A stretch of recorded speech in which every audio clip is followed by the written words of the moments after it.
We interrupt this broadcast of D&D, The Dangers and the Devil Behind It, for a special report bulletin from the premiere of E.T. The Extra-Terrestrial. Thanks, Tyler. We are out front at the premiere of E.T. the Extra-Terrestrial, and it was reported there was a boycott of M&Ms inside the theater. Excuse me, sir, what do you think of this boycott? And could you please stop jingling your keys? Have you seen a little alien with a glowing finger? No, we haven't. What about... Wait! What? Okay. Well, he ran off. Here's a little girl. What do you think of the M&M boycott? Give me a break! Wow, okay, she ran off too. Oh, wait, maybe this kid knows about the boycott. What do you think of this boycott? Reese's Pieces are good. Why do you have a glowing finger? Kid, wait! This is Darla Gratch, and we don't have a clue about this, but how come that kid had a glowing finger? Back to you, Tyler.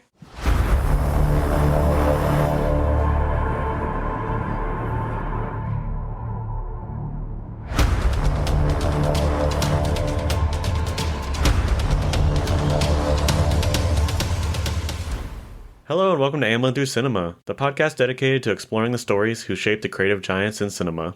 Today we are enjoying the magic and mystery of Steven Spielberg's E.T. the Extra-Terrestrial, released in 1982. I'm your host, Tyler Birch, and... This is Crystal. Okay, so as always, we always want to talk about the stories and the characters in our segment, Mr. DNA Explains. This week, Mom has a 90-ish second explanation of the movie that we're going to go over real quick. Just give you an idea of the plot of E.T. before we start talking about things, because... you know us, we like to bounce around and talk about whatever just comes through our minds, so we wanted to at least give you some sort of primer so you're ready for what you're about to experience. Okay, key point. E.T. doesn't have a name yet, so I call him Alien Jr. Alien stealing plants. Alien Jr. wanders off. Man with keys and posse arrives. Aliens dip and leave Jr. behind. Alien Jr. wanders and finds the most dysfunctional suburban family home in California with a Wizard of Oz cornfield. He hasn't eaten in light years, so he starts to scrounge. Enter Elliott, the sad middle child. Finds Alien Jr., drops pizza. Everyone hates him. No one believes him, says it's a coyote or maybe the children of the corn. He grabs some Reese's Pieces and lures Alien Jr. to his room. Chaos ensues. Mike thinks he's crazy. Freaks out Gertie, shows up, screams and says, "You're in, Alien Jr." Alien Jr. does magic. Alien Jr. wants to go home. California sucks. More chaos ensues. Separated single mother Mary doesn't know what day it is. E.T. trying to phone home. E.T. runs off. Government chaos ensues. Michael finds E.T. and Elliott's almost dead too. Government chaos ensues. Hazmat suits for all. E.T. dies. Elliott cries. E.T. Heartlight. E.T.'s family is back. BMX Rescue Squad. Heartfelt goodbye. Rainbows and kittens. The end. Okay, well, I hope you were able to glean a little bit about E.T. from that explanation that had a surprising amount of rhymes in it, which I always appreciate. But yeah, we're going to go ahead and get started talking about the story and characters of E.T. a little bit. I'm just kind of going through it. This one, I know... I think we should definitely talk a little bit more about how we experienced E.T. Oh, definitely. So E.T. was probably I know there's Star Wars was one of my earliest films chronologically, but to remember it's actually E.T. E.T. Because I was 8, I think almost the same age as Elliott, being able to watch that movie and that movie was made for me. Because it was a child's eye view. Mm-hmm. So the way that I saw it, with the grown-ups just not appearing really until Act 3, I guess. Yeah. Do you think, the idea of shooting from a childhood child level, do you think that's, inspired by Charlie, Peanuts? Yeah, definitely with the... yeah, it's always the waist down. Yes. You never see the parents, even when they talk. You don't really understand them. No. Wah, wah, wah, yeah. wah, wah. Yeah. I wonder if that's where you got the idea to be no, it's children, it's waist down. You don't see you don't see the full adult, and maybe that gave him the idea of how he wants to shoot the film. I could see that. Yeah, definitely. Because I don't think anything else does that as far as child's eye view. No, the only thing I could think of is the secretary of the mayor in Powerpuff Girls, and that's years and years later. So it was a very special movie to me, and it's still special, even watching it as an adult. We watched it the other day, and It didn't hit quite the same as far as emotionally, but I will always be connected to this movie. It's a beautiful, touching story, Mom. Thank you. Thank you so much. Yeah, so for me, we definitely we watched this when I was younger during our summers where we're watching everything and anything that we could. So I know we definitely watched it then. I don't really have a lot of particular like memories of it, any particular feelings I had about it. I don't know. Maybe it's just because it was cheesy 80s. I don't think I didn't appreciate like 80s filmmaking and practical effects as much back then because I was like, dude, CGI is awesome. Computers could do anything. So seeing like practical effects, I'm just like, okay, whatever. This is just a dude in a puppet suit. Who really cares? You fool. Yeah. Now I look at what we have now and I'm like, the practical effects are so beautiful in this. They did it. They made this for real. So definitely a big change there. So I don't remember particularly being wowed by it. Now that I'm older and we rewatched it, like I honestly think that us watching it this week was the second time I've seen that movie in my lifetime, and it was really good. I really enjoyed the themes, just the world that they built, the majesty, the innocence. Also kind of made me reflect a little bit on myself because of how cynical I felt in the movie. Because when we watched it, like I was telling you, I couldn't trust Keys. Oh no. Because I just couldn't, because everything in me told me, no, there's no way that this adult is cool. That he's actually going to try to help E.T. and Elliott. Like there's going to be a betrayal or something. Like, and that's just a cynicism in me based off of, just living life. And you don't really notice that you have those kinds of feelings until you experience true innocence and you don't trust it. Oh yeah.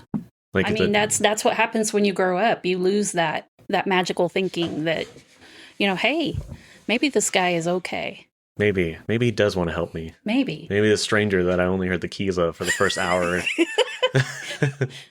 Kind of creepy, but anyway. I mean, I loved it. I thought I like it because it's just like it's a signature. Yes. And there's I think they did it for an American Dad bit too. Now that I think about it. I love when you connect it to. Yeah, no, because pop culture's done that where they have like a government agent and you only see parts of them where they do.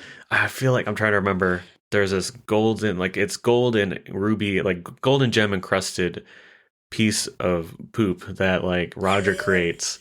And there's this whole side story at like the end of episodes where the government's trying to get it and people lose their minds when they see it and they kill each other. And it's like, wow, this whole thing that is just something that he created through his body. And I want to say that there was like a government official and you just see his hand, and I want to say his hand like crushes some peanuts or something. And that's gotta be like keys coded to come up with something like that. I mean, I don't know. I like it. I like the sound a lot in this movie. Yeah. I know it's something that's very big in Spielberg's movies. So we talk about the Academy Awards and everything. So sound, it's like, do I like the sound because it just keeps winning awards, or is it because it's really good sound? But I don't know. Maybe I'm just a toddler because I heard the keys and I was like, yeah. Uh-huh. What's up? It's shiny. Wow. Good job, mister. No, I did. I genuinely enjoyed it a lot more this time, which makes me happy because I know this is a movie that is really true and near and dear to your heart. Yeah. So it's always kind of a bummer to be like, I mean, E.T. was okay, I guess. So now to be able to genuinely enjoy it just makes me happier. I'd be okay if you didn't enjoy it. No, I know. I'm not forcing myself with it. Okay. Yeah. Okay. So this is a message for Brandon. After we watched it the second time here, I realized that E.T. kept saying your nickname, B, B, B. It must have been quite scary because I had a different time growing up. I watched a lot of horror movies when I was younger. Making you watch this movie at the age of 8. Please forgive me. That is all. It is semi-terrifying. Yeah. When you first see it, because I like it, and it's like a lot of animated kids movies did this in the 90s, like the Doug movie, where there's this creature and it's in silhouette and it's just kind of out of, and like they're like, I remember like Doug being in his backyard being like, hello, like who's there during the Doug movie. And it's just like a lot of like, they took just that sequence from E.T. of Elliott looking for E.T. and they just put in whatever creature or person they wanted to be able to make the sequence. And like, you just growing up, I grew up in the 90s, so I'm watching all this stuff. I don't know what it's based off of, but like, yeah, they just literally just saw E.T., saw Elliott trying to talk to him when he's in the garage, and like, you know what? That's a good sequence. I'm going to take that for everything. Yep. Do you think that Spielberg came up with that? Or do you think he got it from somewhere else? The silhouette thing. The silhouette thing? Yeah. Which, are we talking like the indie silhouette? Or are we talking like the just out of the Indie silhouette? Yeah. That has to be from a movie that he watched as a kid. Yeah. Playing with shadow and light, that is so black and white movie. Because we talked about the eye acting, remember? Yes. Yeah. So where they have just the light over their eyes, like that is also something that's really big in black and white because you don't have color to play things off of. You have to play it off of shadows and light and everything. Mm-hmm. So I must have been something from a movie that he watched when he was younger. That's one of my favorite, shots. I don't know if that's what you would call it, is the light over the eyes. It just, I don't know. It gets me. No, it does. Like even in like Kingdom of the Crystal Skull, when Oxley and Indy start talking in sequence after Indy looks at the crystal skull. Oh yeah. And like Oxley's outside, you do only just see like that top half of his face. It just, I don't know. It adds like a certain amount of mysticism to a scene. For me, I don't know, because you have to act all in the eyes. Yeah. You can't use the rest of your face. Yeah. So it's like you're locked in on these things, and so they have to be able to convey a lot through just their eyes. That's true. Through, fear or anger or happiness. Whatever feeling they're supposed to feel. Shall we talk about Elliott? He sucks. No, I'm kidding. I mean, according to Michael, yeah. Yeah, I mean, I get it, Michael. I understand. I too have a little brother. I get it. I like his introduction a lot. Mm-hmm. I think that's really good. The one thing that's kind of a bummer for me, and if you haven't watched E.T. or you haven't watched it in a while, I want you to remember that from the get-go, this is a family that like has experienced divorce. Mm-hmm. It's been a fresh divorce. The dad's in Mexico with Sally, right? Yeah, we don't talk about her. No. We hate her here. Yeah. I wish I had remembered that earlier so I could experience the film more in that lens to understand more of the behaviors of the children. Yeah. That opening scene of Elliott wanting to play D&D with his brother and his friends. Mm-hmm. I mean, your typical little brother behavior, right? Of course. But when you think about it, the fact that he's gone through his divorce, he's trying to figure out where he's supposed to be. Spielberg said this movie is the alien and the alienated.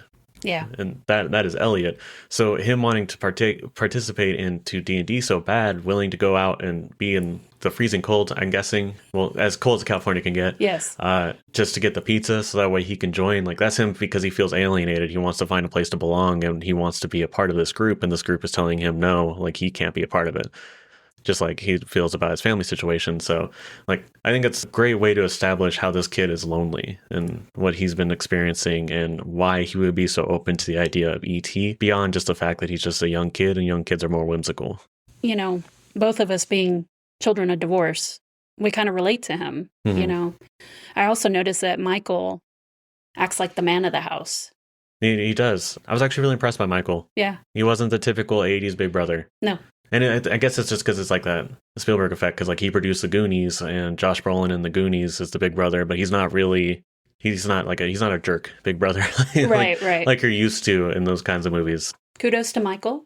Mary, I know I was not a huge fan of her while we watched it, but after processing some of the things she was going through, she needs help. Yeah. 3 kids. It did touch me with the scene when she's reading to Gertie. She found the time to sit down and read to her youngest daughter. Well, I mean, there's even that scene where Michael helps her by, as best as he can, driving the car down the driveway. Yes. So it's like, this is a family trying to figure out who they are now after losing that presence that they've been relying on for so long. I mean, because we don't know, maybe Mary didn't have a job before. Maybe she was a stay-at-home mom. Mm. And now that now the husband's left the household, she has to step up and get a job and still take care of these children and figure out how to balance all that. Yeah. That's true. They're all just in a really big transitionary period. But I appreciate that they still all have each other. Yeah. I can feel the love. Yeah. When she finds E.T. in the bathroom, she's like, "Oh no, let's go. We are leaving this." Yeah. And I don't blame her. As a mother, if I had seen E.T. not in his glory, obviously, because California air is killing him. That smog. I know, I'm telling you. So I would have been the same way. No, we're leaving. Let's go. You also, you have to remember that somebody that you are trying to protect and love in this world, brings something home that you do not understand. As much as part of you may want to be like, yeah, okay, I believe you, son. Another part of you is like, this thing could kill us all. Yeah. We need to leave. I don't know what that is. Yeah. I need an expert to tell me it's safe or I'm not going to bring you back here. Yes. Gertie. I relate to Gertie. she's just a happy-go-lucky. She's very fun. Yes. Yeah. Yes. And I love how she screamed at E.T. at first. And E.T. screamed right back. Yeah.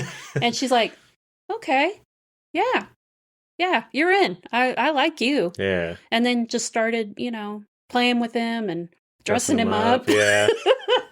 That was hilarious. Teaching him how to talk. Yeah, that's true. She's very patient about that. Yeah. So, yeah, that was funny when Elliott heard him talk and he's like, whoa, what? Whoa. I went to school for like a day and now he talks. And we were drunk for half of it. No, I really do like Gertie. I like all the kids. Like so far, we have not had any bad child actors with Spielberg, which I appreciate because it's so easy. Oh, yeah. I really liked what you alluded to in our little fun news bulletin we did before with the "Give Me a Break." Like they tried to convince her that adults can't see E.T. Yes. Which I did see a thing that like said Spielberg based this off of his idea of like an imaginary friend alien he had. Yes. So that, and you're not supposed to, if adults can't see imaginary friends, it's like the whole lore behind it. So saying that, and also just like the thing that I like about it too is she says, "Give me a break."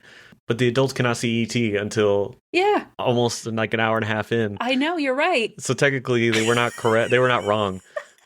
Especially when he ran into the refrigerator. Remember, he was wandering around. Boom, and just falls over like he's R2-D2. Yeah, that's funny. Yeah. Okay, so let's talk about our favorite character, Keys. I like the jingle jangles. Yeah. So. and when we were watching, you were like, we're going to have to listen more, because look at these sounds. Yeah. You were pretty enamored with that because of the keys jingling all the time. I like it because I think when we talked about this, like, it's kind of replaces like the John Williams score for Jaws. Mm-hmm. Like the keys are their own version of the dun. Yep. No.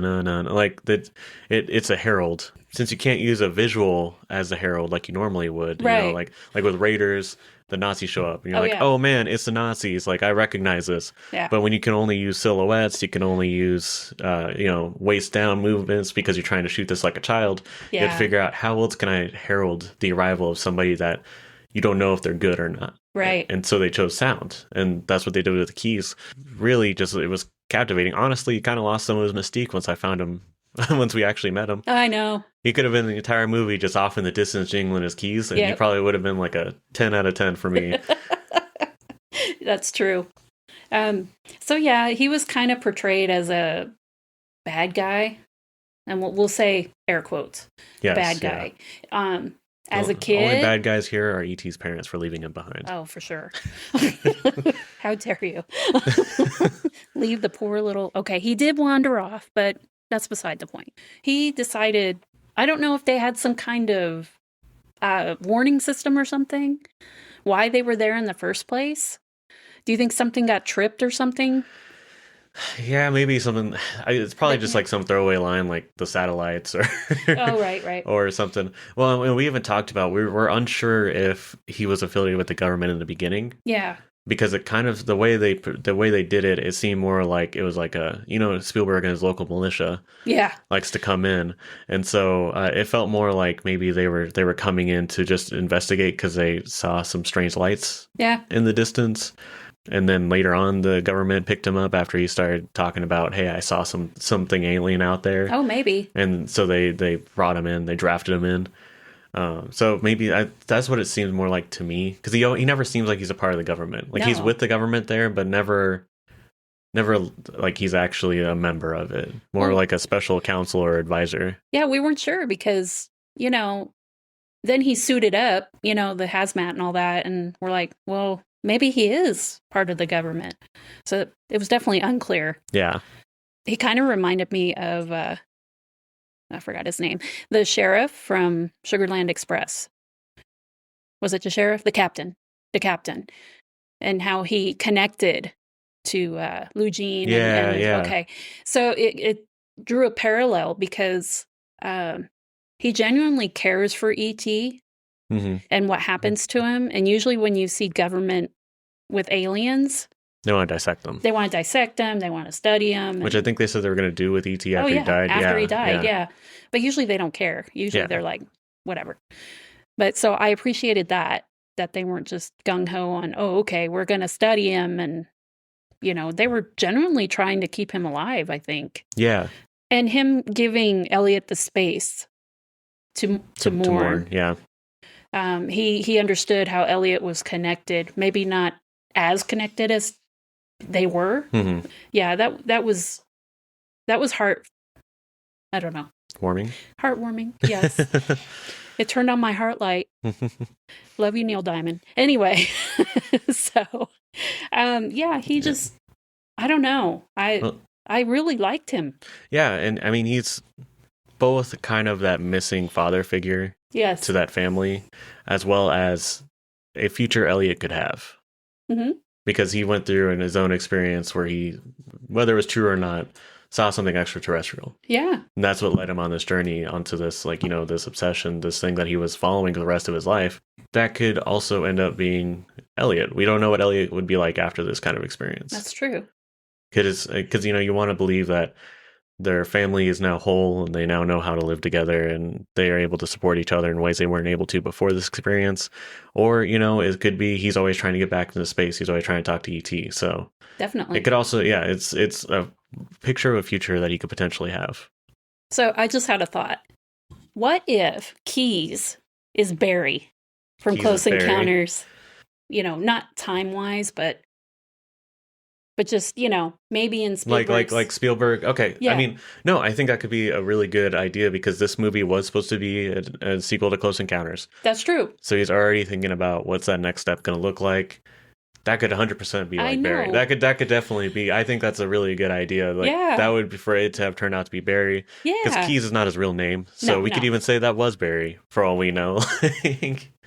Wow, that gave me shivers. Yeah. Anyway. No, but you're right, because he did have that experience. Yeah. And he's been chasing, and he could be chasing that experience. So I think that whether or not Spielberg meant it to be like that, I think that, I keep saying that a lot, but the character, I think, personifies what Barry could be. Yeah. And since this is a spiritual successor to Close Encounters, I think that's a great idea. I think that's a great way to bring it around.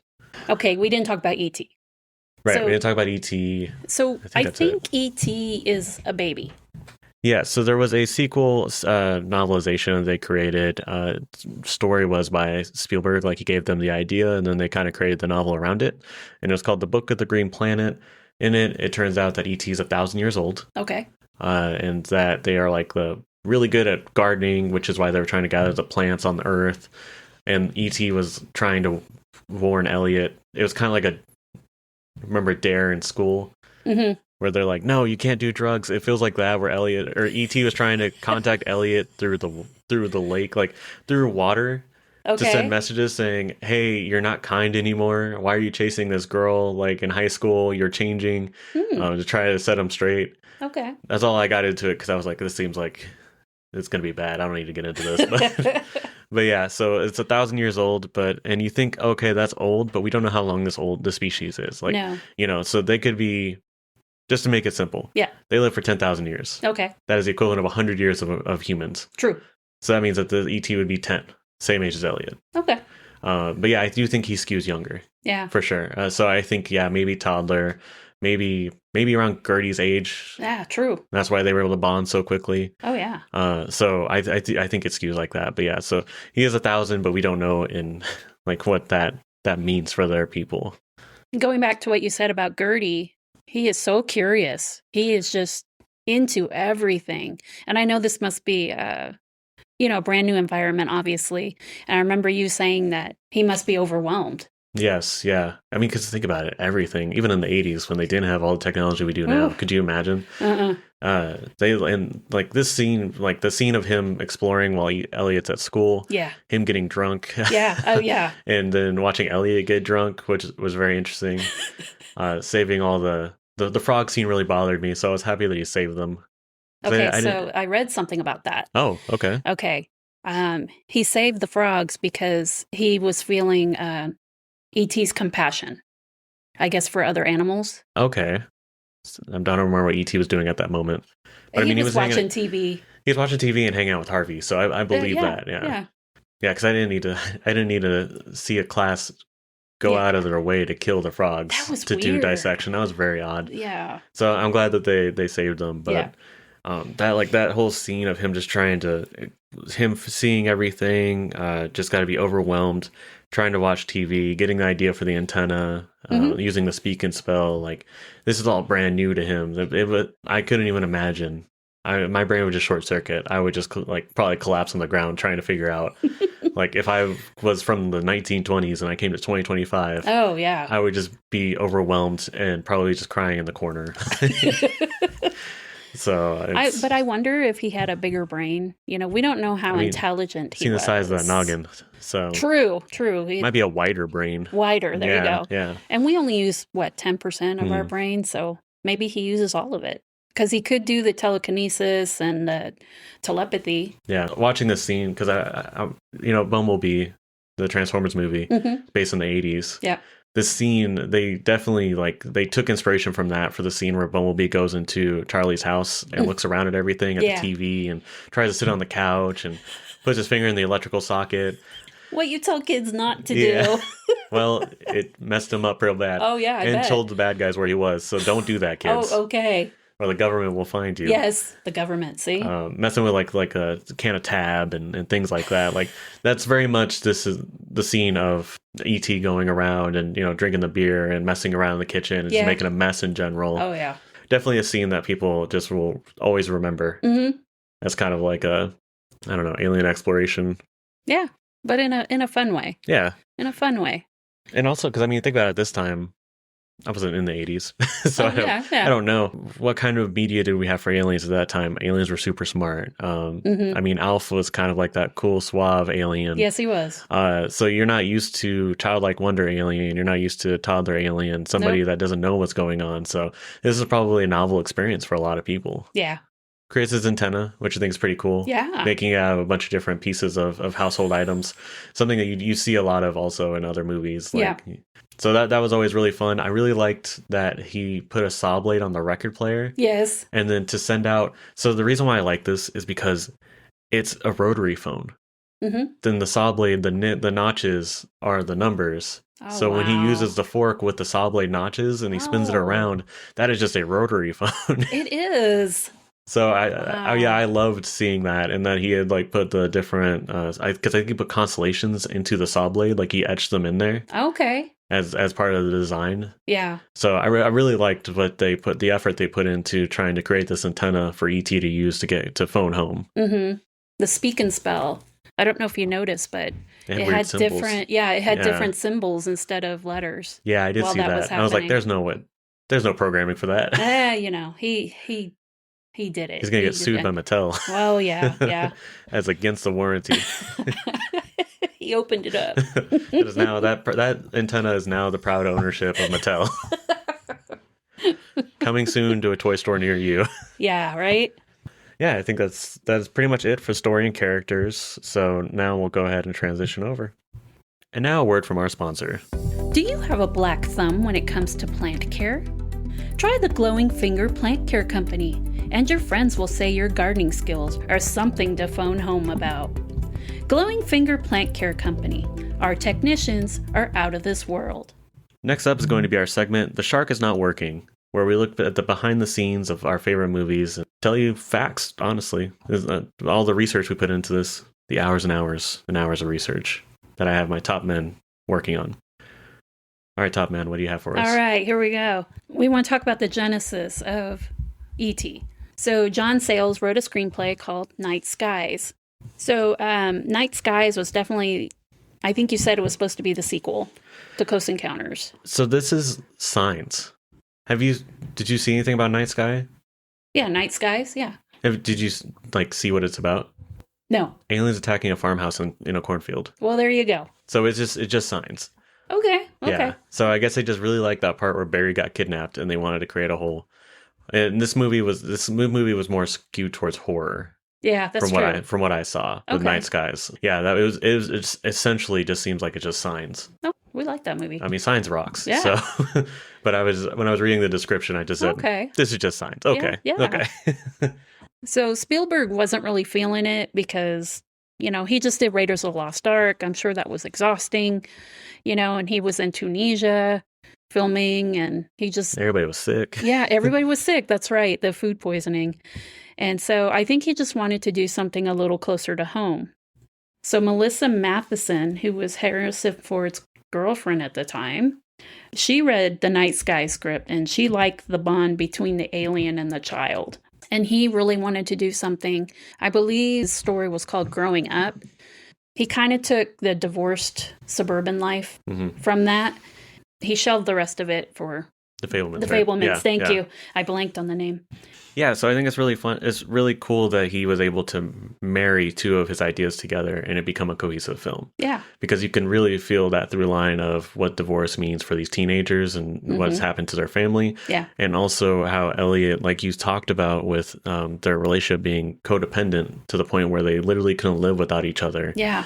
And seeing how they were able to marry that alien and kid storyline to the kids going through divorce storyline to be able to create E.T. and create a really heartwarming film for two concepts that are typically usually very cold, very scientific. That's true. I like the warmness, as you said. Yeah, because I mean, for Spielberg, from what I've seen, this isn't an alien movie. No. This is a family movie. Yeah. That happens to have an alien that comes to stay with them. Well, like you said, alien and alienation. Yeah. So I think that hits it right on the head. The casting, we like to talk about the casting because I always find it interesting. So Drew Barrymore, who plays Gertie, actually auditioned for Poltergeist. Yeah, she was supposed to be a little girl, and Spielberg thought she fit the sensibilities of E.T. more. I would agree. And Carol Ann would have been a hard part to play that young.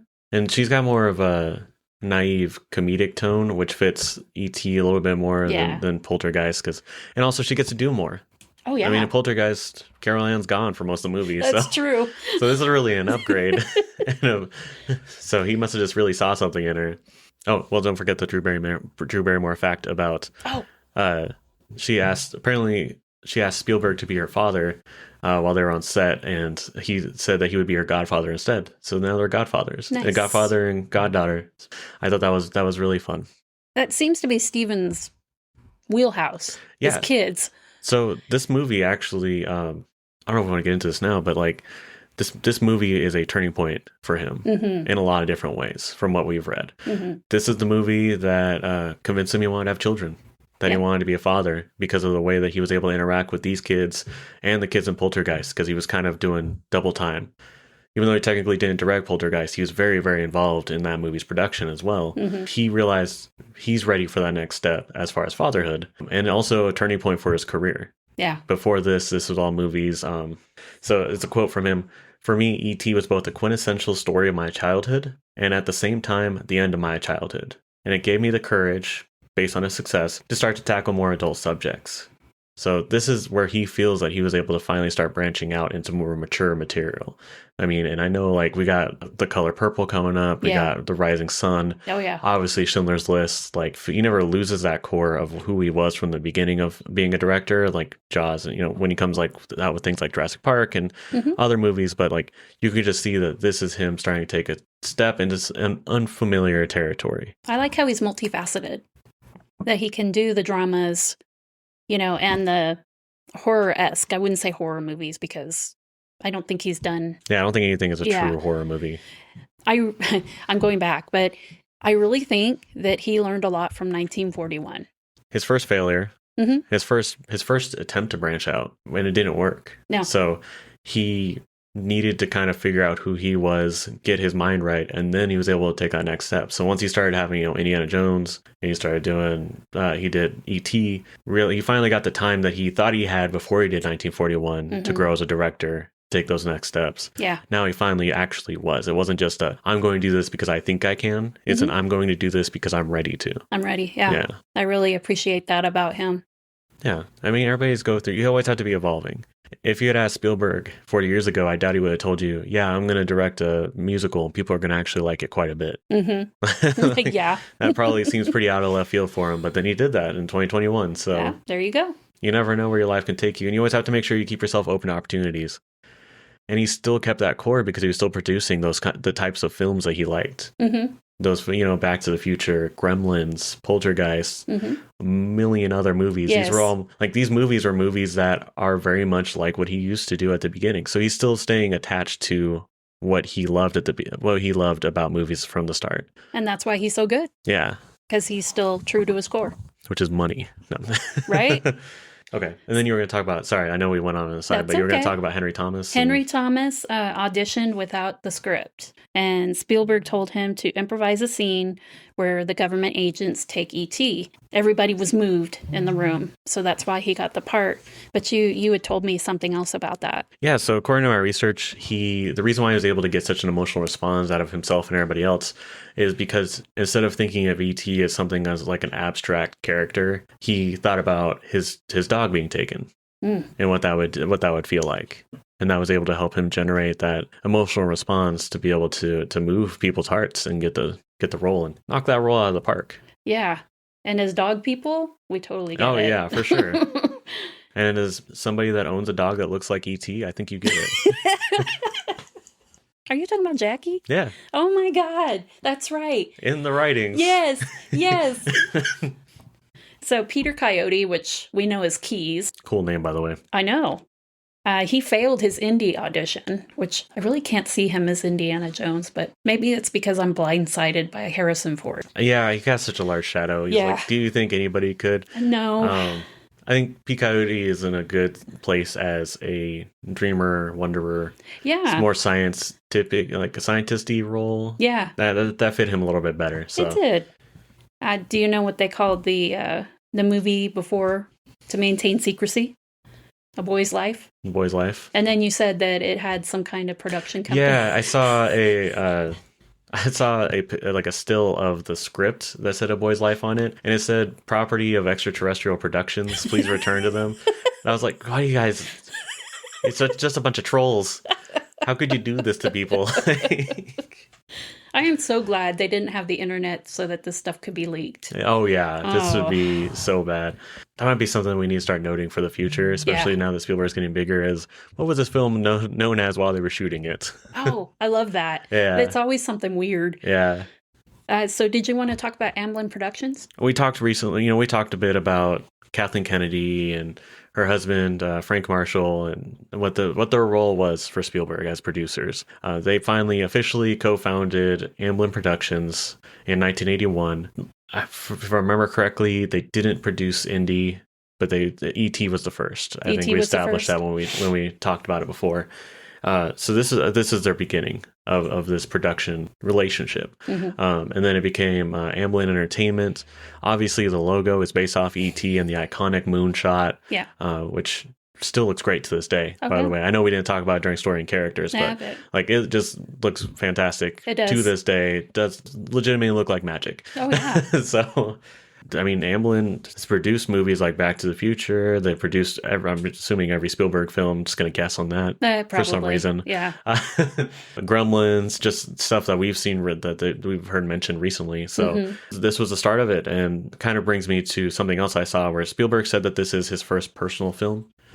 Everybody thinks that it's Close Encounters because it's about this father going on this journey and meeting aliens. That would be Spielberg's first personal film, because he wrote that one too, didn't he? Is that the one he wrote? I think it was Close Encounters that he wrote. Yeah.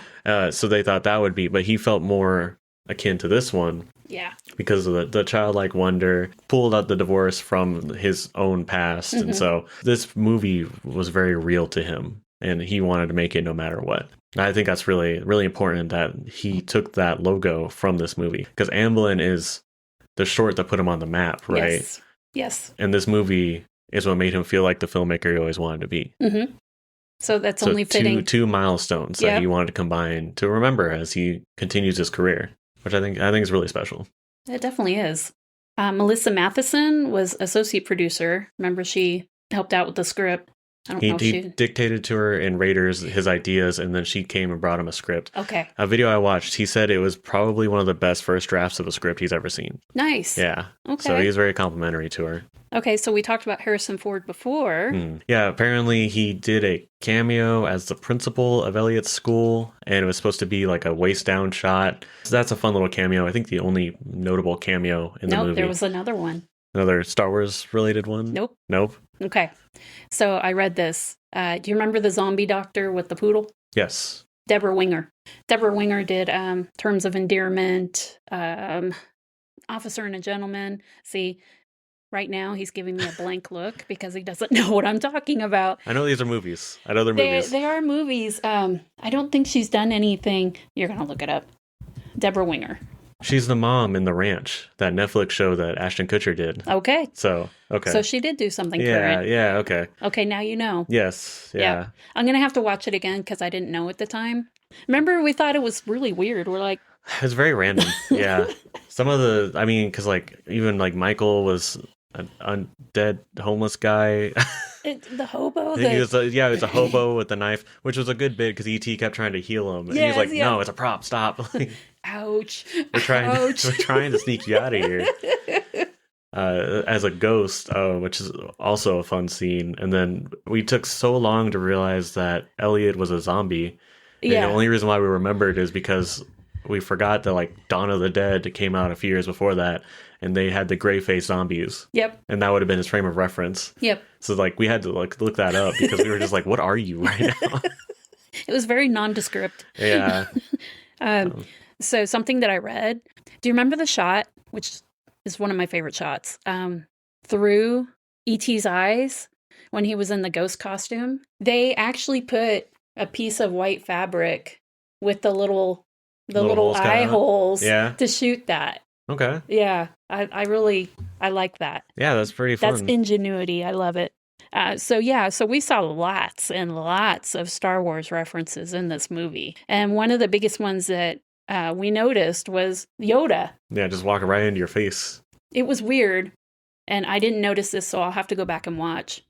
But I read that there was a little bit of Yoda's theme playing. I did hear about that. Okay, yeah. you did? Okay.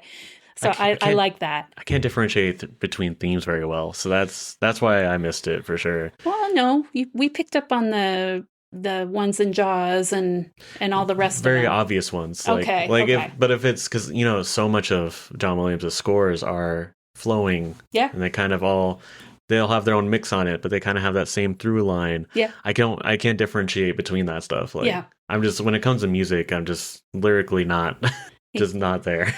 You're working on it, though. Oh, for casting, Corey Feldman was supposed to be in this movie. Oh, yeah, you did say that. Yeah, he was supposed to be Elliott's rival friend guy. Yeah, that wouldn't have fit. It was gonna like try to blackmail him after seeing E.T. or something. Nah. They cut him, I think, for time and pacing. And yeah, it's not. He didn't really he wouldn't have had a place in that movie. No. It's just like would have been just to add another typical '80s trope. I feel like. Yeah, But the bully. Yeah. But Spielberg promised Corey that he would put him into his next film, which turned out to be Gremlins. Okay, Gremlins, the story was supposed to be the sequel to E.T. really? Oh, yeah. So Okay. apparently Spielberg was told, we want a sequel to E.T. because it made gobs of money. Oh, yeah. So he tried to, and he couldn't come up with anything. He said, we had the best film. We can't. Sequels would ruin it. Oh, yeah. And he hadn't done a sequel at that point. So Yeah. the thoughts and the ideas that he came up with actually went into the script for Gremlins. Okay. So a lot like the Gremlins themselves Yeah. were supposed to show up in E.T. too. I think it's really fascinating how it led to Gremlins and Poltergeist.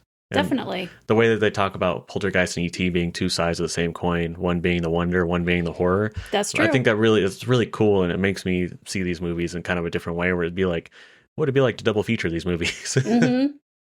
But I like in Poltergeist, and then we'll come back, but that it wasn't aliens, it was, Ghosts, yeah. ghosts or poltergeists, I guess. I'm really glad that wasn't the... Yeah, it wasn't I can't imagine Gremlins in an E.T. film. I don't know how they would have fit that in, but So I like them that's why spawning from the Mogwai. Yeah, and that's why the Mogwai is so curious and innocent, is because a lot of the ET characteristics that Spielberg had written went into Gizmo. Okay, Yeah, that makes sense. I don't know if anybody's noticed, but Elliott's name starts with an E and ends with a T.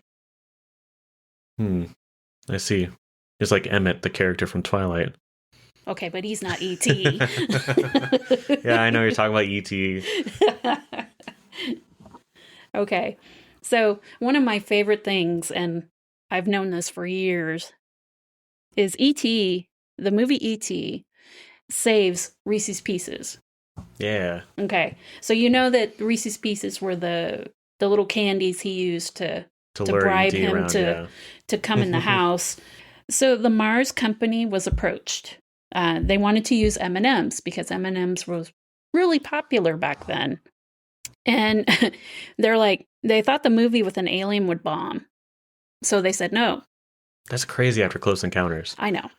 And Invasion of the Body Snatchers. These companies sometimes. They're kicking themselves. Yeah. Yeah. So the Hershey president, which makes Reese's Pieces and, of course, other Hershey products, he saw the picture of E.T. That they showed him before it came out. He said, damn, that's ugly. Yes. And he said that was the ugliest thing he ever saw. But you know what? He's like, he was being pragmatic. He said his sales were low for Reese's Pieces, and they needed to build another plant anyway. Yeah. So he agreed to pay $1 million to run cross-advertising with Reese's and E.T. Okay. They had a return of 15 to 20 million. Not bad. Just from that $1 million investment. Not bad. I don't know if it was the first, but it was one of the first product placement deals. The ones before this that were big on product placement was Bond. Okay. And they would put at the end of their films featured Aston Martin. Martin. But they were the ones that were primarily doing product placement before E.T. And then mainstream blockbusters started picking it up more. Yeah. You know the worst one for product placement, in my opinion? Transformers. Oh, yeah. They get real bad on that one. Yeah. Or like Jurassic World with the Mercedes. Oh, yeah. There's probably one of my favorite kill count bits was there's like, you want to see something cool? So the older brother tells the younger brother, you want to see something cool? And it cuts to a Mercedes vehicle. No. But yeah, that's in my mind, and I think I heard this somewhere, I call them shameless plugs, because it was just, Transformers was inundated. Blatant, yeah. I digress. Okay. Mountain Dew, Xbox. Like, remember that scene in the second one with the kitchen? Yes. Or no, sorry, when the Allspark, when he's running through Mission City with the Allspark. Yes. That's when the Xbox comes alive. Yep. That's when, or Mountain like Dew. Nokia, remember? Yes. Yeah, Mountain Dew, the vending machine comes alive, which was the coolest one. That one I was okay with because it was shooting Mountain Dew bottles out of its rocket launcher. And I was 13. I was like, this is the coolest thing I've ever seen in my life. Yeah. So that really helped put Reese's Pieces on the map. I found that very interesting. I don't know why, but yeah. So you were going to talk about the creation of E.T. a little bit? So for the creation of E.T., I'm going to talk a little bit about the inspiration behind it. There were 3 inspirations: Albert Einstein, Carl Sandburg, and a pug. So we were talking about it when we were watching the movie because we were joking about E.T.'s face. Oh, yeah. And he has that pug nose structure, flat-faced nose, probably terrible breathing apparatus.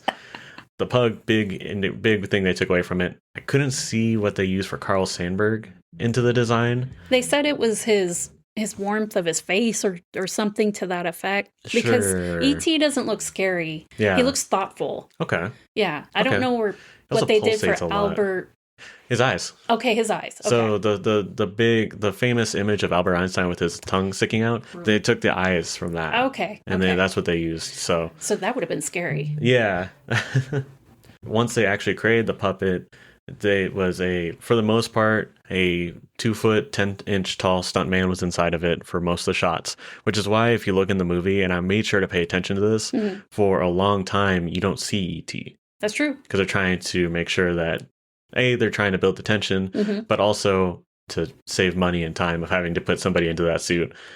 But when he was in the kitchen running amok, it was actually a child who was born without legs, who was an expert at walking with his hands, that walked as E.T. in that scene. Yeah. So, and for everything he did while he was in the kitchen.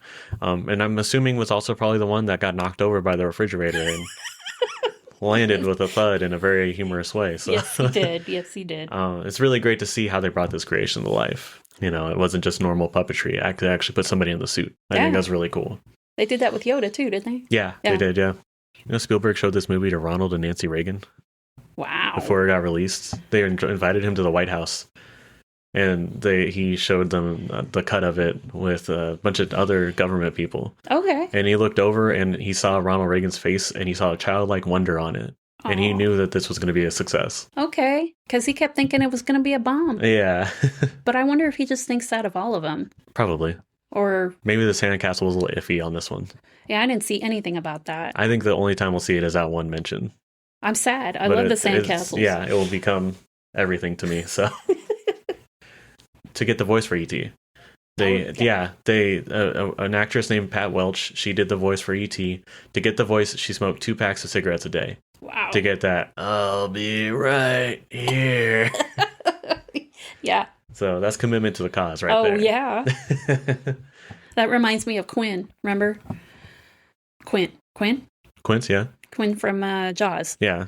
He drank that first time. Yes, yeah, okay. Yeah. I wasn't sure where you were going with it. Yeah, where he got drunk beforehand to simulate being drunk. And then it didn't. Yeah, this worked a little bit better, I think. It did. You were going to talk about the music during the finale? Yeah, so one of the cool things about John Williams' score in this, like I said, Williams wanted to encapsulate that mystery, sadness, innocence of youth. I think he did a great job on it. Oh, yeah. This is one of 3 movies he got he's been nominated for a ton of them, but this is one of the 3 he actually won the Academy Award for. So when they were trying to create the finale with the music wasn't coming together. And so Spielberg told John to turn off the projector to where the movie was playing, do it like a concert, just make what feels right. Mm-hmm. And that became the music for the finale. And then Spielberg actually went back and re-edited the finale to shape it around the music that John created. That is trust. Yeah, I love the relationship. I know. Like between this, the tonal sequence, like just the way that they're able to trust each other. Yeah. Especially across mediums like that. Uh-huh. Because it's so easy to be like, well, no, I'm telling you this is what I want it to sound like, and this is what it will sound like. And another person will be like, well, I'm the expert. It's going to sound like this. Right. And to get into all these arguments about it. But to be able to have that level of trust where, hey, I kind of know what I want to do. I know what the music I would like it to sound like, but you're the person that knows best. So I'm going to listen to you, and we're going to create this movie together, not just music and movie. It will become something that's just one and the same. For music as well, apparently Michael Jackson narrated the audiobook for E.T., and created a song for it called Someone in the Dark, which is a song that apparently is kind of like lost in the history of Michael Jackson. And Neil Diamond also made a song that was not related to E.T., but was... He went and saw it with friends, and then he went home and wrote it. But the lyrics don't have anything about E.T., but the name The does. Heartlight. Yeah. Because he would have been sued. You know how it is. That's fair. Yeah. It's really interesting that he made this movie, this song that was related to the movie without any relation to the movie. I know. I even told Tyler, I said, you're going to hear it at the end. And no, it wasn't there. In my mind, it melded, so. E.T. does, so we've been talking a lot about Star Wars and E.T., but the E.T. is also in Star Wars. In The Phantom Menace, if you see the Republic Senate, there is actually a delegation of E.T.'s people there. So if you check it out. It's very quick. Because I remember it took us. Yeah, it's more of like, you have to have known who they are for you to be able to understand that what you just saw. So the poster was also inspired by Michelangelo. So, yeah, that blew my mind. Yeah, the 2 hands, fingers touching just barely. And the glowing. Yeah, the glowing. Like that is Michelangelo's painting with the 2 hands, which I sketched out in college. I love that picture. So, and it's like getting to see the light bulb in your head when I said that was really fun because I know. It's just one of those things that you just like, oh, I probably know what this is from. But then somebody actually puts it into words and it's just like, oh, duh, okay. Oh, yeah, it is. You're right. I liked how simple the background was. It was just space, right? Yeah. I mean, and it feels like a warm poster. It does. Yeah. It has that 80s warmth to it where you feel like a little sense of wonder. It's just, you don't know what you're really getting into. It doesn't have to be every single plot points on the movie or every character has to be in the movie. Yeah. Like this is just, this is connection. Mm-hmm. This is about connection. This is about wonder. This is about innocence. And you get that from the poster. You definitely do. Yeah, like I've talked to my friend all the time about how movie posters now are just garbage because they're usually just character posters or their spacing's off. There's a lot of different reasons, but like it's because you see these posters and they so understand the assignment, and you just look at all the posters today, and it's just they looked at Indiana Jones and saw there was a bunch of characters on those posters, and they said, we're just going to do that now forever. Yeah. It's interesting. So I really like the poster, and getting to find out what the reasoning behind it was, it just kind of put it all into perspective.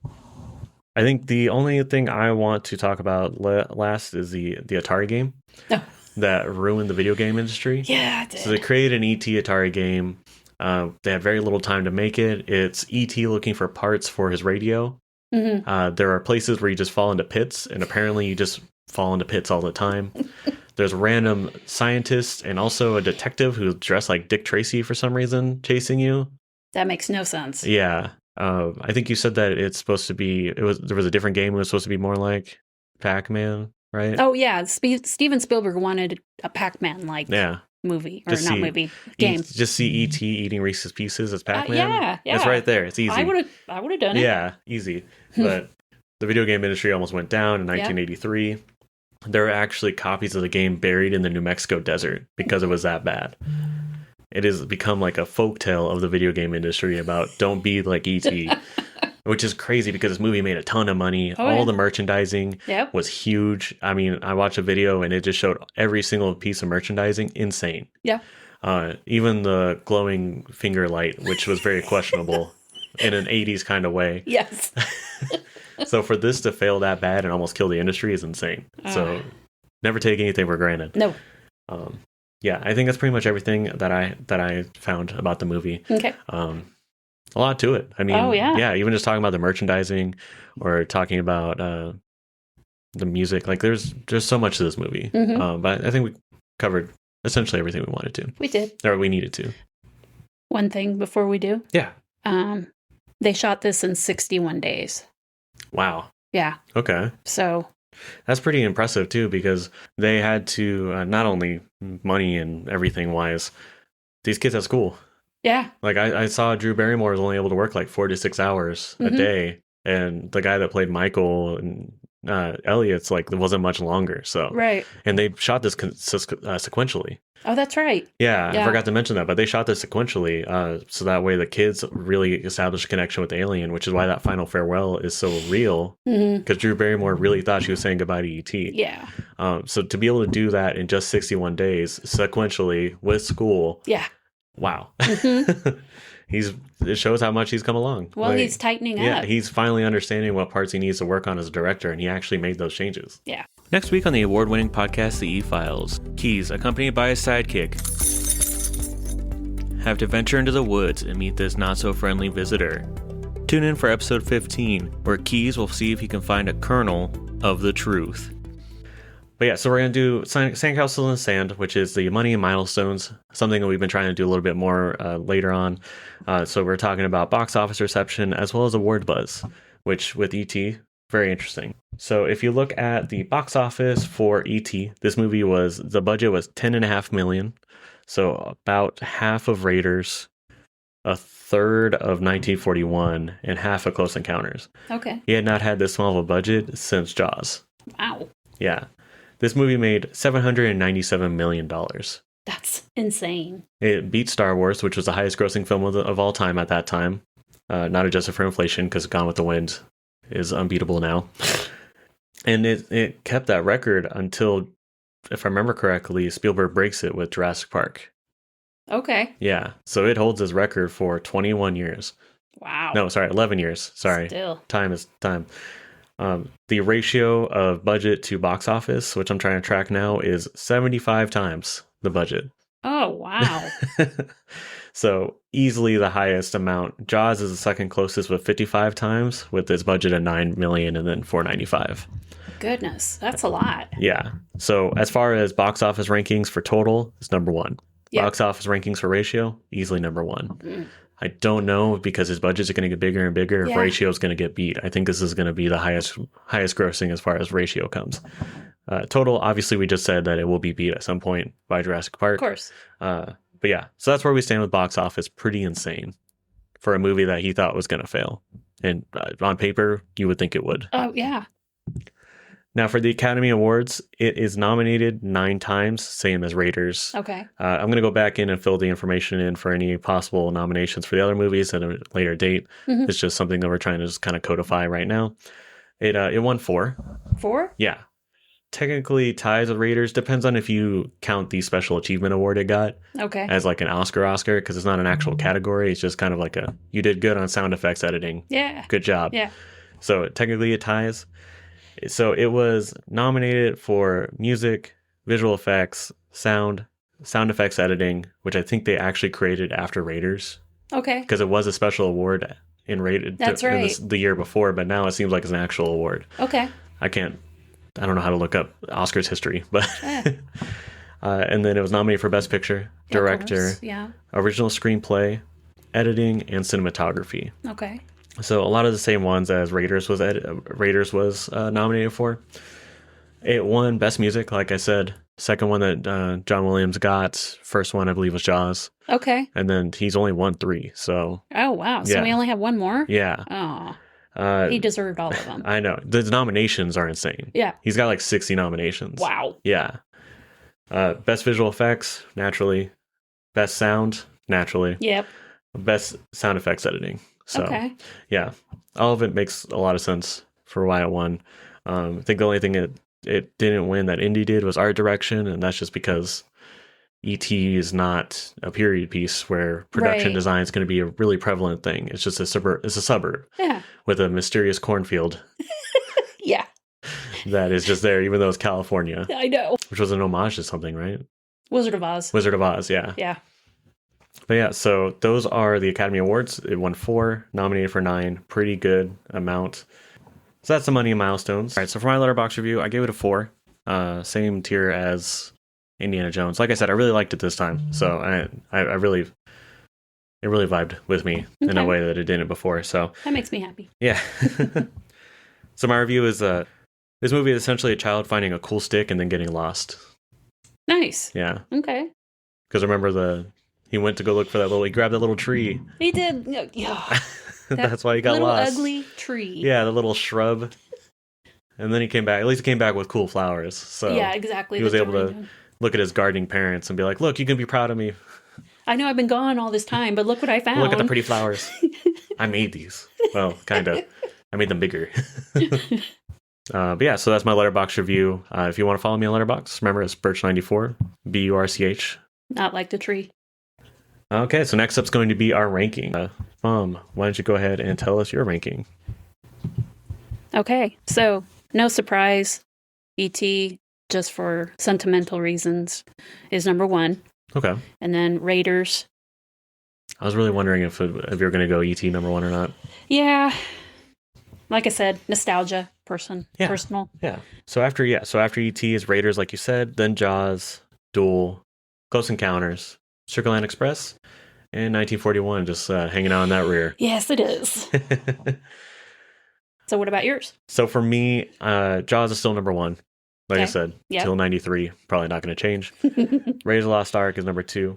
I really debated on it wasn't Raiders I gave it 4. I gave it 4.5. It was Duel I gave it 4. Yeah. And I really debated on which way to arrange them. Okay. I think I could put E.T. above Duel. Okay. Yeah. So I think E.T.'s 3rd, and then Duel, Close Encounters, Sugarland Express, and 1941. Okay. Yeah. I like the way our lists are shaping up, I think. Yeah. Yeah. It feels like we're finally getting into it. We like what we like. All right. So just to do a quick wrap up, don't forget to go to your podcast listener of choice, whether it's Spotify, Apple Podcasts, YouTube, and give us a 5-star review. Try to bump up our numbers. Give us a like. Subscribe to our YouTube channel, Thanatos Productions. If the place where you listen to your podcast is a place like Apple Podcasts that actually does reviews, then go ahead and leave us a 5-star review, and we'll actually read it on the air. So we'd really appreciate that kind of support. We're trying to get our name out there. We're still growing, and we want people to know. We want people to know more about Spielberg. We want to be able to share with everybody. I'll leave you with our usual Spielberg quote. Through amazing stories and unforgettable characters, we are introduced to those incredible worlds we only dare imagine, and in the process, we discover ourselves. So we'll leave that with you. Next week, we will be following Spielberg's first sequel with Indiana Jones and the Temple of Doom. It's going to be a little bit different than E.T., so I hope you're prepared for that. Until then, this is Tyler signing off. And this is Crystal. Be good.